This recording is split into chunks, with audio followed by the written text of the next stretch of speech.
I often hear people say that they have the worst luck possible when it comes to investing. You finally decide to buy a stock and the next day it crashes. Or you sell something that you've been holding on to for years and the next week it skyrockets. And that feeling is why I get the same question over and over. Is today a bad day to invest in when the market is this high? Imagine that you had the worst timing of any investor alive, where every single time that you put money into the S&P 500, you managed to do it on the exact day that it topped out. And that was right before it crashed. And then from there, you did nothing about it. You never sold, you just held on. You bought in October of 2007, right before the worst crash since the Great Depression. Also, the exact same time that I bought my first house. Not a great time. And from there, you watched as 55% of your money just completely disappeared. Even then, you made 10.8% a year, which is better than the market's own long-term average. And when you look at the rest of them up here on the screen, every single one of them says the same thing. They all wound up with a decent return over time. The reality is, some of those were negative for years before they finally turned a profit. So the timing really isn't the hard part. Leaving it alone is the hard part. Because with ETFs, somebody else runs it for you. Somebody else rebalances when it drifts, and you can genuinely just set it and forget it. And of course, I need to state up front that I'm not a financial advisor and I do this for educational purposes. Now, right out of the gate, not all ETFs are the same.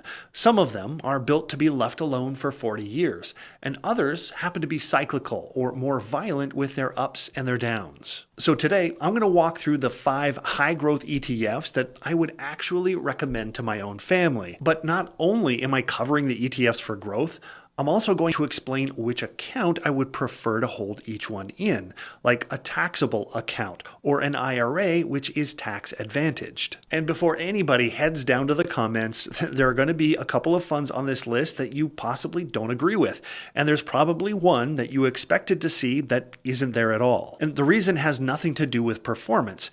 It's because of the overlap within their holdings. The point of this video is for me picking 5 ETFs that complement one another without being duplicates of each other. And that's exactly what I'm going to show you by the end of this video. So let's jump in with Vanguard S&P 500 ETF, symbol VOO, where it holds the 500 largest public companies in America and weighs every one of them by how big that company is. And that weighting is worth 20 seconds because it isn't what most people picture.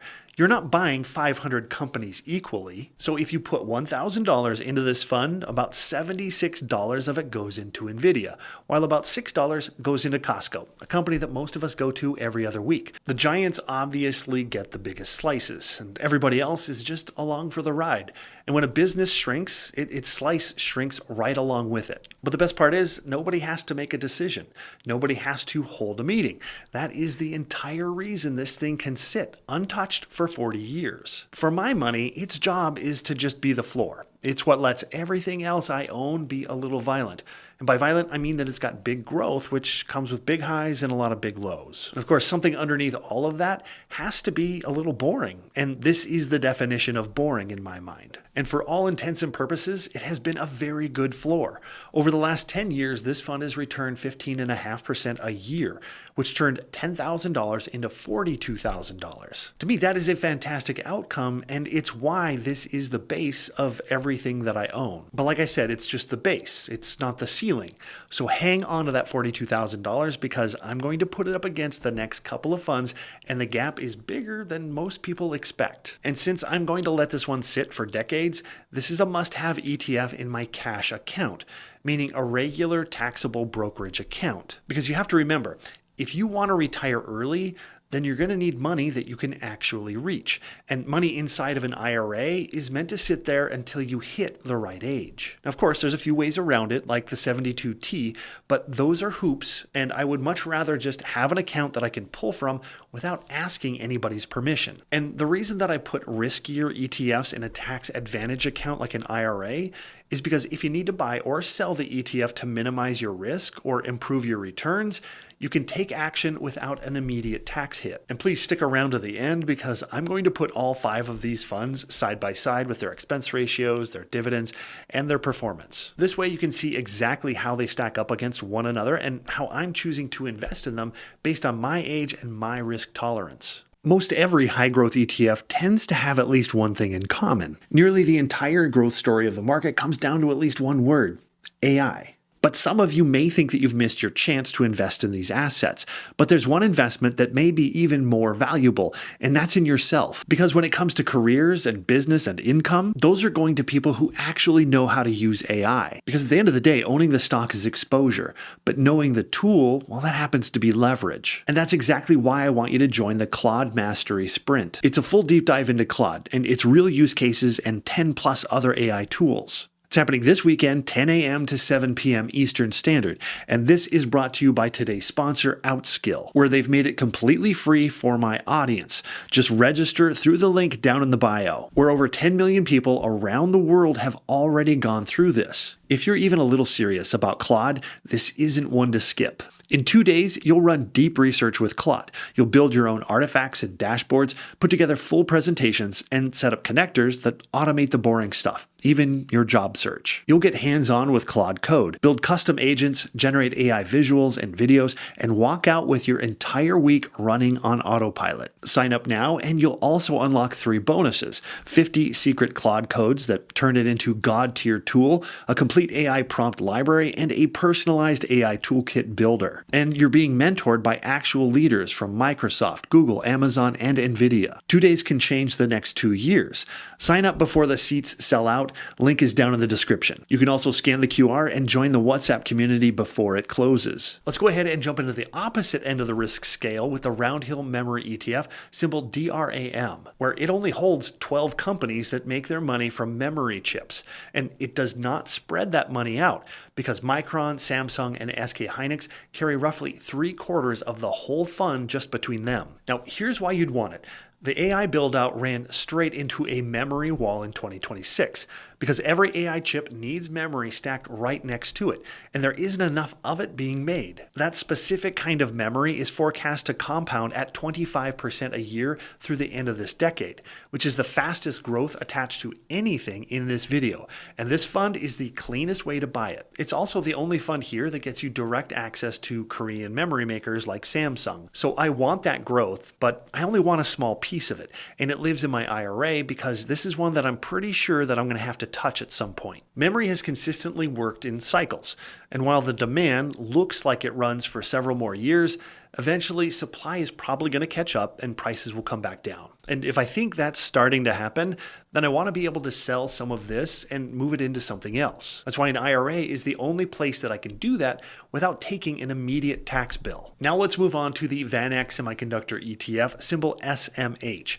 which owns the 25 largest US listed semiconductor companies and nothing else. So no software, no banks, just businesses that design and manufacture those chips. It weights them by size, the way that the S&P fund does, but with one rule that changes everything, because it caps how big any single company is allowed to get, and right now that's about 20%. And of course, here's why that rule matters to you. It means that the fund cleans itself. Whenever a company gets too big inside it, the fund is forced to sell some of it down and push that money right back into everything else. And you can watch it working, because in the first half of 2026, almost none of this fund's gains came from its largest holding. In fact, they came from Micron, Intel, and AMD, which are much further down on the list, and they're doing all the heavy lifting instead. That's why it's my highest conviction growth holding here. And here's the gap that I told you to hang on to. Over the last 10 years, this fund has returned 34% a year. So that same $10,000, it became roughly $186,000, where the S&P fund turned it only into $42,000. That is the entire reason that I don't just own the S&P fund and just call it a day. But it does come at a little bit of a cost, and that is your ability to stomach all of the ups and downs. This fund fell 45% from peak to trough in 2022. And that's one of 4 drops of 27% or worse since 2018. You took nearly twice the pain the S&P fund took that year, and you were paid roughly 3 times over the following year for just sitting still. And of course, sitting still is a very easy thing to say and a very hard thing to do while you're watching half your money just disappear. But like the S&P fund, this is one that I plan to hold for decades, so it sits in my taxable account right alongside with it. Now, before moving moving on, if you're getting any value from my videos, then hey, I'd really appreciate it if you'd consider pressing the like button and also consider subscribing to the channel. And if you want to see any of my deep dive analysis or have Q&A sessions directly with me, feel free to join the community on Patreon. Next up is the TEMA Space Innovators ETF, symbol NASA, holding 38 companies across the commercial space economy. So launch providers, satellite operators, and the companies that own the spectrum those satellites run on. And there's really no index underneath it at all, because a team at TEMA picks every one of those names by hand. This is the only fund on my list that overlaps essentially with nothing else that I hold. Everything else here is some version of a chip bet that's wearing just a different hat. And this one is a $600 billion a year industry that most portfolios, well, they don't even touch it at all. Now, the biggest concern with a NASA ETF is that most of the companies in here, well, they don't really make any money yet. And the fund is down more than 40% from where it peaked in late May. So this is obviously a very small position for me, and it sits in my IRA where I can resize it whenever I want. But I will say this. If you were considering to start a position in this space economy, this is a far better entry than it was back in May. Now we can move on to the Defiance Quantum ETF, symbol QTUM, holding 89 companies where every single position lands right at around 1%. And in some ways, that's the whole appeal, because nothing in here can completely sink you, and nothing here can also carry every bit of you. Now, the interesting thing about this fund is that only about 12% of it is actually tied to quantum computing. And a bit of a bonus with this one is that 20% of its holdings is with foreign listed companies that your S&P fund probably doesn't carry, like MediaTek, which is a Taiwanese chip designer with no real US listing. So for most of you, this is the only practical way to own those businesses. And given the quantum space is very up and down, I think it goes without saying I'm going to put this one in my IRA, and the chart that I'm about to show you is going to list exactly why. So just like I promised at the beginning, let's go ahead and take a minute and look at the overlap of all the holdings of these funds. For me, two things really jump off the chart. The semiconductor fund and the quantum fund are the pair to think the hardest about. And the space fund touches nothing else at all, which is the whole reason that it made the list. So if you already own an S&P fund and a chip fund, those are the lines that I'd be looking at before you add anything else. But that top number does not mean those two funds are duplicates. They own most of the same companies, but one of them puts 20% of your money into Nvidia, and the other one just puts 1%. Because remember, one is a concentrated bet on the winners. The other is insurance against being wrong about who the winners are. And this is also where I begin to answer the question that I know some of you have already started to type out in the comments, which is why QQQ isn't on the list, or its cheaper twin QQQM. Now, I honestly have nothing against it, and it genuinely beat the S&P fund over the last 10 years. But look at where it lands on this chart. It's 49% of the same fund as VOO and 32% of the same fund as the semiconductor fund. And those two are the backbone of this entire list. So in my mind, it isn't a sixth idea for me. It's a remix of the two positions that I already lean on the hardest, and it gets squeezed out from both sides. And that is exactly the same type of test that I want you to run on your own funds. Now, let's double click into the companies themselves, because this is where it gets a little bit away from you. Nvidia sits inside 3 of these 5 funds. So if you bought all of them in equal amounts, Nvidia would end up at 5.9% of everything that you own. And of course, most of you probably already saw that coming. However, your biggest position is Micron. It sits inside 4 of the 5 funds, and it's a quarter of the memory fund all by itself. So buying all 5 in equal amounts turns one memory chip company into 7% of your entire portfolio, sitting ahead of Nvidia. And of course, you never picked that. It happened because 4 fund managers each made a perfectly reasonable decision inside their own fund, and nobody really added them up for you. So let's go ahead and take a step back, and here's how I'd put $100 to work across these. And I want to be clear up front that this is based on my age and my own tolerance for risk, and really nothing else. I guarantee you that you're sitting in a very different position than me.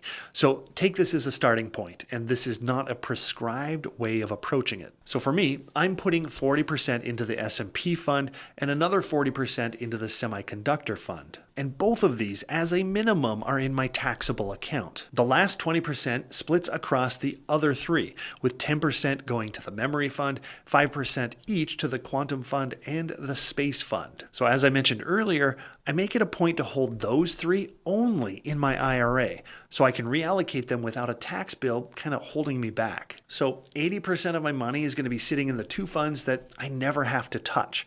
And that is exactly what earns the other three the right to be as strange as they are. So here's how the top 10 holdings break out based on the allocation for myself. We have Nvidia at 11.4%, and that's the one that I chose. And then there's Micron sitting second at 5.6%, and that's the one that chose me. And it's still there even after I kept the memory fund small. And that's the difference between a position and pure accident. And here's the comparison that I promised you at the very start. All 5 of them side by side. Now there are 2 things that I'm going to point out on that chart. The 2 cheapest funds are also the 2 that I never have to touch. And I'm going to point out right now, that is not a coincidence. And the 2 most expensive ones are the 2 with barely any track record, which is exactly why they're the smallest positions that I hold. And I'm also keeping them in my IRA so I can change them as I like. So that's my entire setup of 5 funds that actually grow, that don't turn out to be the same bet once you open them up. And the 3 that I might actually act on are sitting where acting is free. So a key takeaway is open up the holdings before you buy and add up what you already own.